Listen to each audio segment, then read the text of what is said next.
టాలీవుడ్ అగ్ర నిర్మాతల్లో దిల్ రాజు ఒకరు. ఎలాంటి బ్యాక్‌గ్రౌండ్ లేకుండా ఇండస్ట్రీలోకి వచ్చి ఇప్పుడు సక్సెస్‌ఫుల్ ప్రొడ్యూసర్‌గా కొనసాగుతున్నారు. శ్రీ వెంకటేశ్వర క్రియేషన్స్ బ్యానర్ మీద పెద్ద సినిమాలను, దిల్ రాజు ప్రొడక్షన్స్ నిర్మాణ సంస్థ ఆధ్వర్యంలో చిన్న సినిమాలను నిర్మిస్తూ టాలీవుడ్‌లో తనకంటూ ఒక ప్రత్యేక గుర్తింపును సంపాదించుకున్నారు. అయితే కెరీర్ ప్రారంభంలో చాలా ఇబ్బందులు వచ్చాయని, అవన్నీ తట్టుకుని నిలబడితేనే ఇప్పుడు ఈ స్థానంలో ఉన్నానంటున్నారు దిల్ రాజు. సినిమా రంగంలో ఇప్పటికీ మోసాలు జరుగుతూనే ఉన్నాయని, వాటిని పసిగట్టి జాగ్రత్తగా ఉంటేనే ఇక్కడ రాణించగలరని చెబుతున్నారు. సినిమా రంగంలోకి రావాలనుకునే నూతన దర్శక నిర్మాతలు, నటీనటులతో పాటు టెక్నీషియన్లకు సరైన గైడెన్స్ ఇవ్వటం కోసం దిల్ రాజు డ్రీమ్స్ పేరిట ఆయన ఒక వేదికను ఏర్పాటు చేశారు. తాజాగా దిల్ రాజు డ్రీమ్స్ వెబ్సైట్ ని విజయ్ దేవరకొండ, దేవిశ్రీ ప్రసాద్ చేతుల మీదుగా లాంచ్ చేయించారు. ఈ సందర్భంగా ఇండస్ట్రీలోకి రావాలనుకునే కొత్త వాళ్లకు దిల్ రాజు పలు సూచనలు చేశారు. ఇక్కడ 1% సక్సెస్ ఉంటుందని, 24 గంటలు కష్టపడితే తప్ప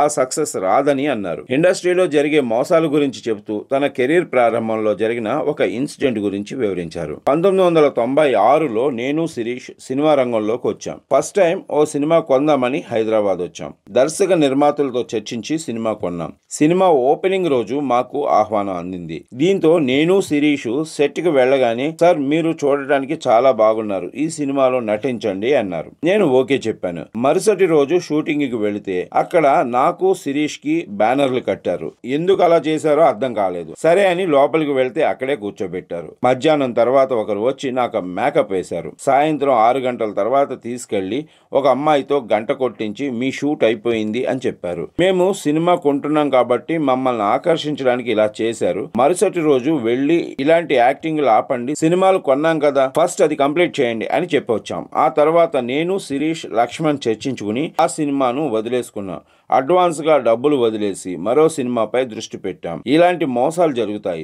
2 కోట్ల బడ్జెట్ తో సినిమా పూర్తవుతుందని నమ్మించి చివరకు 4 కోట్ల వరకు తీసుకొస్తారు. ఇవన్నీ జాగ్రత్తగా గమనిస్తూ ఉండాలి. సినిమా ఇండస్ట్రీలో మనం రాణించగలుగుతామా లేదా అనేది మనకే తెలియాలి. మీపై మీకు నమ్మకం ఉండాలి. సినిమా అనేది ఒక అట్రాక్షన్, అది లాగుతుంటుంది. జీవితాల మీద ఇంపాక్ట్ పడకుండా చూసుకోవాల్సిన బాధ్యత మీదే. ఎప్పుడైతే మీరు సినిమాలో సక్సెస్ అవుతారని మీకు అర్థం అవుతుందో అప్పుడు మీరు 24 గంటలు కష్టపడాలి అని దిల్ రాజు చెప్పుకొచ్చారు. సినిమా ఫీల్డ్లోకి వచ్చిన తర్వాత చాలా మోసాలు ఉంటాయి. ఇక్కడ మోసాలంటే సినిమాలోకి రావడానికి చాలామంది ప్రొడ్యూసర్లు ఉంటారు. ఎప్పుడు చెప్తారు, సార్ మేము 2 crores అనుకొని మొదలు పెట్టాము, 4 కోట్లు అవుతుందని.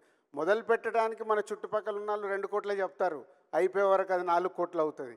మీరు ఆస్తులు అమ్ముతారు, సినిమా తీయాలనేది ఎక్కడి నుంచి అప్పు తీసుకొస్తారు, మధ్యలో స్టక్ అయిపోతారు. Be careful. సినిమా ఫీల్డ్లోకి ఒక ప్రొడ్యూసర్ కావాలంటే మీకు అవగాహన ఉండాలి. అందుకే ఈ దిల్ రాజు డ్రీమ్స్లో ఫస్ట్ టైం ఒక ప్రొడ్యూసర్ కాలం కూడా పెడుతున్నాం. ప్రొడ్యూస్ కావాలన్న వాళ్ళు కూడా కనెక్ట్ అయ్యి రియాలిటీ, ఆ సినిమాకి నిజంగా మార్కెట్ అవుద్దా, ఎంత బడ్జెట్ అవుద్ది, ఏంటి మొత్తం మా టీం అనాలిసిస్ చేసి చెప్తారు. ఫైనల్గా మా దగ్గరకు వచ్చినప్పుడు మేము చెప్తాం దాన్ని. నేను ఇందాక చెప్పాను, సినిమా ఫీల్డ్లోకి వచ్చినప్పుడు ఒకటి జరుగుతుంది. మా లైఫ్లో జరిగిన ఒక ఇన్సిడెంట్ చెప్పాలి. కానీ ఆ రోజు మేము చాలా తెలివిగా యూటర్న్ చేసుకొని ముందుకెళ్ళాం కాబట్టి సక్సెస్ అయ్యాం. 1996లో మేము సినిమా ఫీల్డ్లోకి వచ్చినప్పుడు మహేందర్ రెడ్డి గారని మా కజిన్ బ్రదర్ ద్వారా ఇండస్ట్రీలోకి వచ్చి తర్వాత మేము ఓన్గా స్టార్ట్ చేసాం. ఓన్గా స్టార్ట్ చేసినప్పుడు ఒక సినిమా కొందామని ఒక ప్రొడ్యూసర్ని డైరెక్టర్ అప్రోచ్ అయ్యి సినిమా కొన్నాం నైజాం ఏరియాకి. కొంటే వాళ్ళ సినిమా ఓపెనింగ్ రోజు నన్ను, మా శిరీష్ గారు, లక్ష్మణ్ గారు అన్న ముగ్గురం కలిసి వెళ్తే, సార్ మీరు చాలా బాగున్నారు, మీరు యాక్ట్ చేస్తారా అన్నారు. ఒకసారి ఇలా చూసుకొని, అంటే ఏం చెయ్యాలండి అన్న. ఒక చిన్న క్యారెక్టర్ ఉంటుంది సార్, చెయ్యండి, ఎలాగో మీరు సినిమా కొన్నారు కదా అని. మేము చూసుకొని ఒక ప్రయత్నం చేద్దాము ఏముంది అని అనుకున్నాం. సో ఆ ఓపెనింగ్కి వెళ్తే శిరీష్ గారికి, నాకు, లక్ష్మణ్ గారికి అన్ని బ్యానర్లు కట్టారు. లేని మనకు అన్ని బ్యానర్లు కట్టారు, అసలు మనమే కొత్త వాళ్ళము, మనకు అంత సీన్ లేదు, వీళ్ళు ఎందుకు బ్యానర్లు కట్టారని మాకు ముందు డౌట్ వచ్చింది. వెళ్ళిపోయాము, పూజా కార్యక్రమాలు అయినాయి, వాళ్ళు షూట్ ఏదో చేసుకుంటున్నారు. మమ్మల్ని కూర్చున్నాము, మధ్యాహ్నం భోజనం చేశాము. 2:30 తర్వాత ఎవరు వచ్చి నాకు ఇలా మేకప్ వేశారు. మేకప్ వేస్తే శిరీష్ గారు, లక్ష్మణ్ గారు ముగ్గురం కూర్చున్నాము. అలా కూర్చున్నాం. 2:30 అయిపోయింది. ఈవినింగ్ 5:45, 6 టైంలో పిలిచి, సార్ మీకు షాట్ వచ్చింది రండి అన్నారు. షాట్ వెళ్తే ఒక అమ్మాయిని నన్ను పట్టి ఒక గంట కొట్టించారు.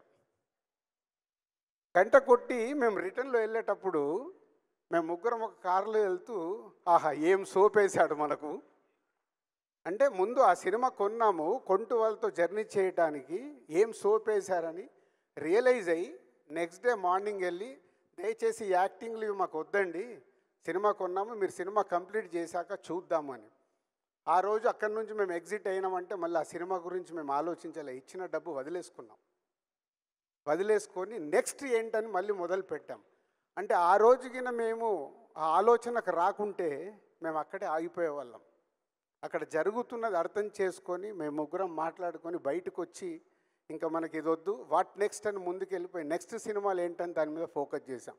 అంటే మీకు ఎందుకు ఎగ్జాంపుల్ చెప్పానంటే మా లైఫ్లో బిగినింగ్లో జరిగిందంటే సినిమా ఫీల్డ్లో ఇలాంటివి చాలా జరుగుతూ ఉంటాయి. సో ఇండస్ట్రీలోకి రావాలనే వాళ్ళు చాలా ఆలోచించుకొని మన చుట్టుపక్కల జరిగేటి అవగాహనతో చూసి ముందుకు రావాలి. అర్థమైందా?